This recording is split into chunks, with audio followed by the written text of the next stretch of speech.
cas, vous nous écoutez en direct live sur le studio de Motorola. Portrait du jour aujourd'hui avec Joyce, Kanga Moussa ou l'homme le plus riche de tous les temps. 1, 2, 3, portrait. Kanga Moussa ou l'homme le plus riche de tous les temps. Mansa Moussa ou Kankou Moussa est le 10e Mansa, roi des rois, de l'Empire du Mali, de 1312 à 1332 ou 1337, quoique la date exacte de sa mort est un peu ambiguë. Lors de son ascension au trône, l'Empire du Mali est constitué de territoires ayant appartenu à l'Empire du Ghana et à Mélé, qui est l'ancien nom de Mali, ainsi que les zones environnantes.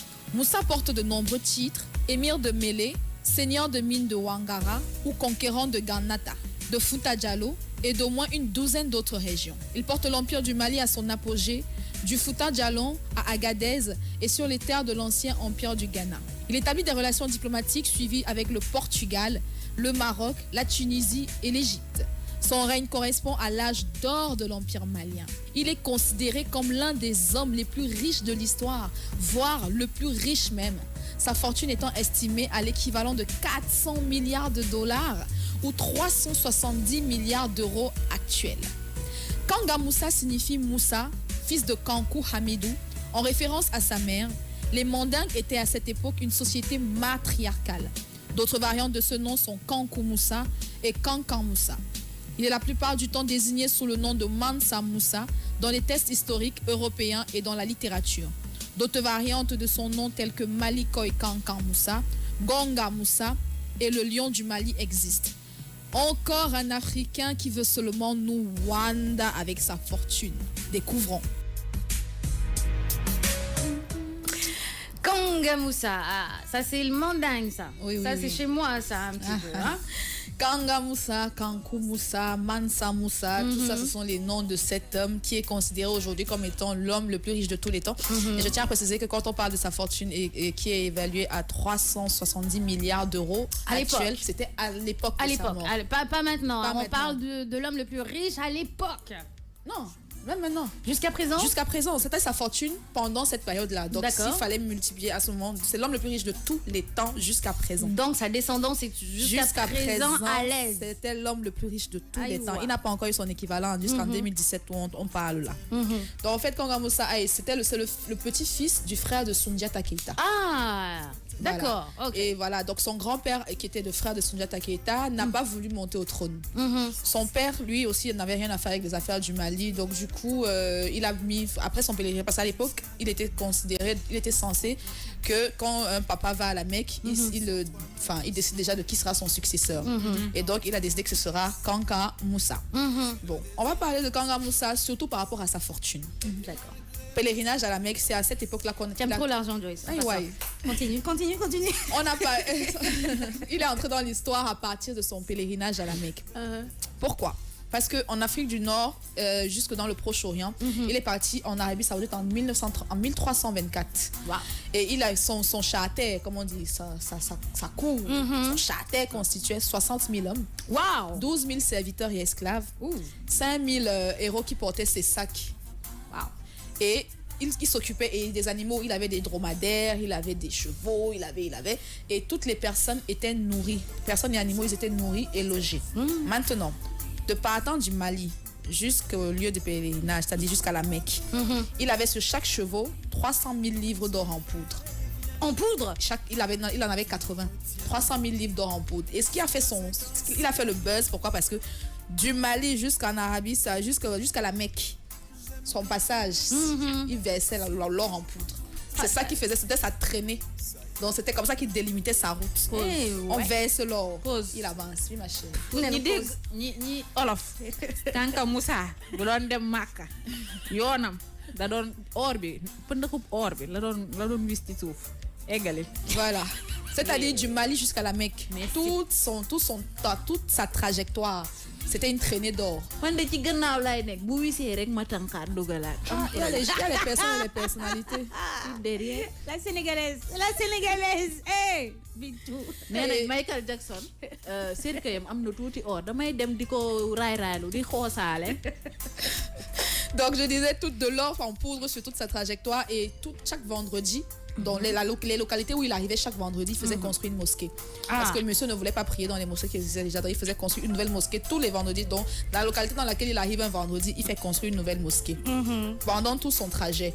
Cependant, il faut comprendre que le fait d'avoir dévalué autant l'or a causé beaucoup de problèmes dans les localités qu'il a traversées. Parce qu'effectivement, il partageait l'or, il marchait avec l'or, il donnait à qui en voulait, ça n'en finissait pas. Lui-même, ses chevaux, comme la selle de tous ses chevaux était en or.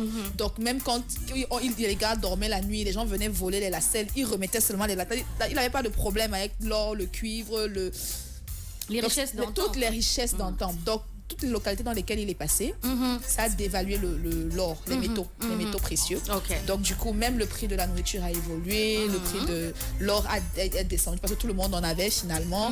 Et voilà. Donc la chose qu'il a faite, c'est quoi? C'est qu'il a prêté de l'or dans toutes ces localités. Il a racheté l'or dans toutes ces localités-là au taux le plus élevé pour pouvoir rétablir l'ordre de l'économie dans ces localités-là, parce qu'il ne voulait pas être à l'origine. Il faut rappeler aussi que le Mali a beaucoup de mines d'or. Voilà, donc il ne voulait pas être à l'origine de tous ces problèmes-là. Et c'est le seul homme jusqu'à aujourd'hui qui a contrôlé directement le prix de l'or dans le bassin méditerranéen. Tout ça, c'est toujours lui. Homme fort. Homme fort, homme capable. Comme tout le monde, on sait que quand tu es quelqu'un de connu, tu as des convoitises. Tu es convoité, tu es détesté, tu es jalousé. Quand il revient dans son pays, au Mali, il se rend compte que le général de son armée s'est emparé de ces deux localités les plus fructueuses, quoi. C'est-à-dire le Gao et le pays du Sangaï. Mais malheureusement, il a eu l'information avant d'arriver et donc il passe par derrière, il a pris en otage les fils de ce général-là.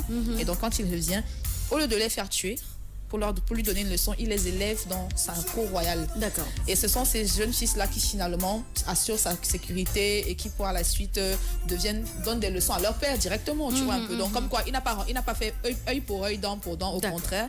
C'était un homme bâtisseur, un roi bâtisseur, parce que c'est lui qui est à l'origine de la Médersa. La quoi? La Médersa. La Médersa, c'est quoi la Médersa? C'est une espèce de mosquée. D'accord. Au Mali. Ok. Je ne sais pas où c'est exactement. D'accord. Sankoré. D'accord. Je sais pas où c'est. Au Mali. Voilà. Et à Niani aussi, il a fait construire des salles d'audience, des bâtiments communicants, mais laisse tomber. Et certaines personnes lui attribuent la mosquée actuelle de Djenné, mais c'est faux parce que lui, il est mort en 1337 et la mosquée a été construite en 1907. Donc, tu veux me dire que ce monsieur-là, c'est un monsieur de 1300? C'est un monsieur de 1300. Attends. Et jusqu'à présent, il n'a pas son équivalent en termes de richesse. Et il fallait que ça arrive en Afrique, bien évidemment. Comme quoi. Mais bon, il a vécu une belle vie. Et puis il s'est servi vraiment de son argent pour construire, pour donner un nom au Mali aussi. Parce qu'à la fin de son règne, l'Empire du Mali s'étend approximativement de l'Atlantique à la rive orientale de la boucle du Niger et de la forêt Tegaza au milieu du désert. Donc après, comme on connaît, les gens là sont venus, ils ont commencé à diviser encore tout ça, que ça c'est pour toi, ça c'est pour toi, ça c'est pour toi. Donc Kanga Moussa jusqu'à aujourd'hui n'a pas d'équivalent au niveau de sa richesse. Eh ben dis donc. Voilà. Eh ben c'est très intéressant tout ça. Pause man li ma jaaxal mooy bu ñu woon vendredi bi ñu tabax jàkk ji ci saasi jàkk ji daawul woon tooy daawuñu ko woon peinture wala naka la daan demee.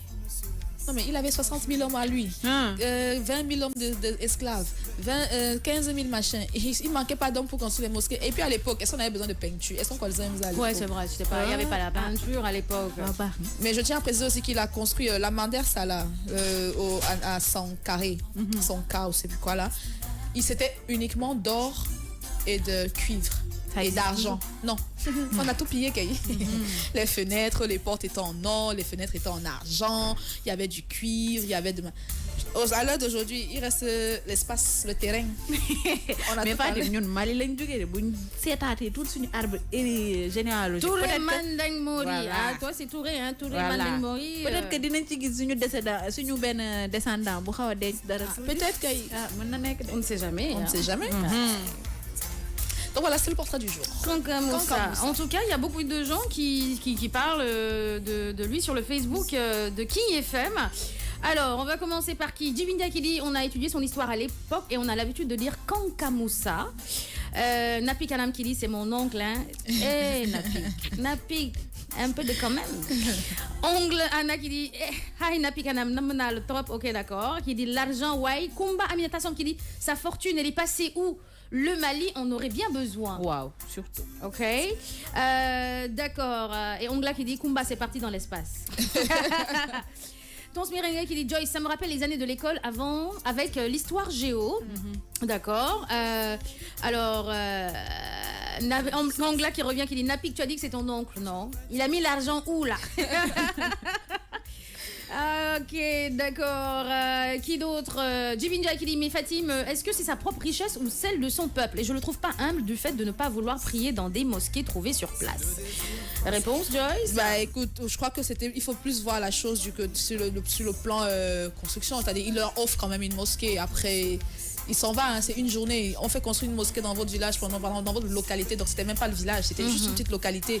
Dans votre localité pendant une journée, je crois qu'il faut pas trop demander non plus. Et puis il s'en va pas avec la mosquée. Hein, Caprice de riche aussi. Hein. Voilà. Il fallait aussi être Kanga Moussa et puis on aurait vu après. C'est clair.